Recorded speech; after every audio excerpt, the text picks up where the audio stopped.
Wondershare Filmora tutorial: how to use Wondershare Filmora for video editing. Hey guys, welcome back to the YouTube channel. Today we will be taking a look at how you can get started with using Wondershare Filmora for your video editing. Now they have multiple different video editing tools, plus they have even combined AI with video editing. So there is a lot to do on Wondershare, so let's get into it. Now, first off, you want to click on new project, and this will open up the video editor. We are just going to close this up like this, and then you are going to upload your media. You can even use stock media that is available to you by Filmora. Now, let's say I want to add my own media. I can click on import media files, and I can upload my own media files like this. And we have added our own media files. I can drag my media to the bottom to add it. And this tool is especially helpful to those people that are looking for a basic video editing tool that is easy to use yet has powerful tools. Now, once I've added my media, let's say I want to crop it. So let's say we want to remove a certain bit from here. I can just click on this icon, drag it from here, crop it like that, and then the center part I can just do a right click and click on delete effect. You can also add a specific color effect to that. So you can add a specific color scheme, you can add specific edits to portions of your videos as well. Now, after you've added your media, so your basic media, you also have audio files you can upload, plus you also have the free version, the free videos or audio files that are available that you can use without any royalties. You also have multiple different text options that you can add. You have resource packs that you can download, and you have multiple different elements like you would use on, design softwares. So let's say we want to download this.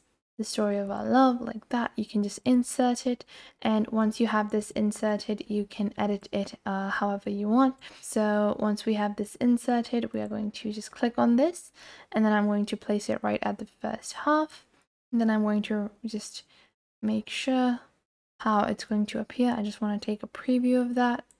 So now I'm just going to click on this, and we are going to do a right click, and then we are going to select all text, and we are just going to edit the text from the top over here.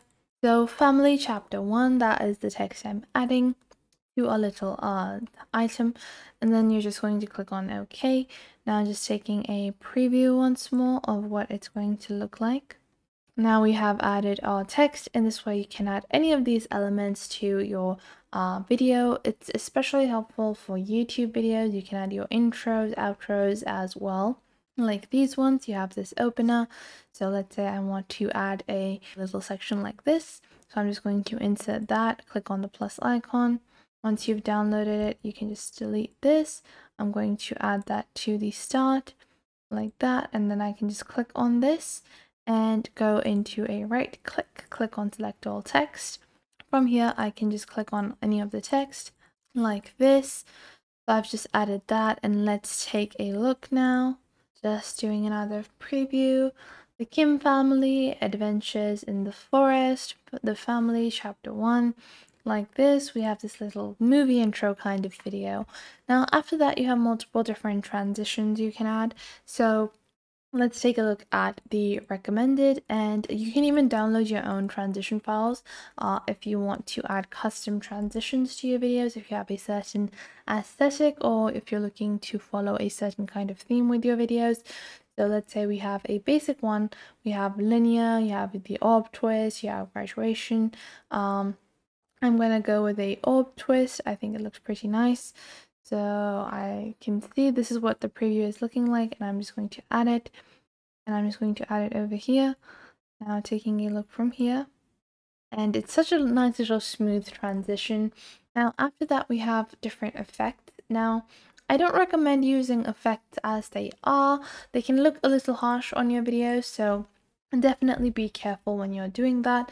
But they also have a new option, which is AI portrait. Now what is AI portrait and how are you supposed to use it? Well, AI portrait basically allows you to create a portrait effect on basic videos, depending on how segmented you want it to be, how focused you want it to be. You have multiple different portrait effects, you could say, and they do look pretty nice as well. And these used to be super difficult to use video effects that are now easily available on Filmora. Now you also have overlay features, so your lens flare, your light leak, and audio effects, as well as video effects like your glitch, multi-screen timers, or scan lines as well. Now going on to the next section, you have stickers, which are similar to your stock media items that you might insert, and then you also have multiple different templates. Now these templates are video templates that basically allow you to create videos for a certain kind of niche in that niche's most popular way. So if you take a look at fitness videos, they all follow a certain theme, and that is their template.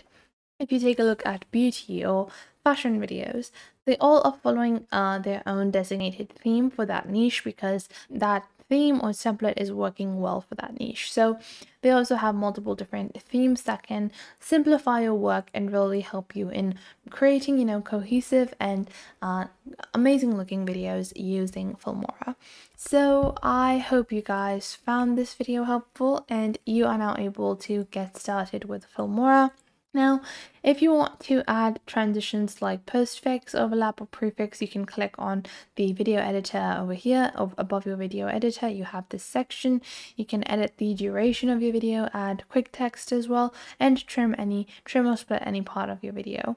It's an easy to use and effective way to edit your videos in a powerful tool. Once you're completed, you can just click on export on the top right, and then you can do a local device export, and you can choose a specific format that you want it to be optimized for. So if you want this to be for iPhones, iPods, Apple TV, Xbox, whatever kind of platform you're looking to upload to, you want to select that, and then you're just going to choose your resolution and frame rate. So that was it for today. I hope you guys found this video helpful and you are now able to follow along with these methods and techniques that I showed in this video. And if you enjoyed this video, I would recommend that you please leave a like. And if you have any questions regarding this video, regarding any other video, or regarding any social platform, then you can definitely ask me in the comments down below, and I will try to answer as soon as possible, because that is the point of our YouTube channel. I want to show you guys on how to glide through these platforms and how to easily navigate and fulfill the purposes that you want to do with these social platforms. So that was it for today. Make sure to leave a like and subscribe to the YouTube channel, and I will catch you guys in the next video.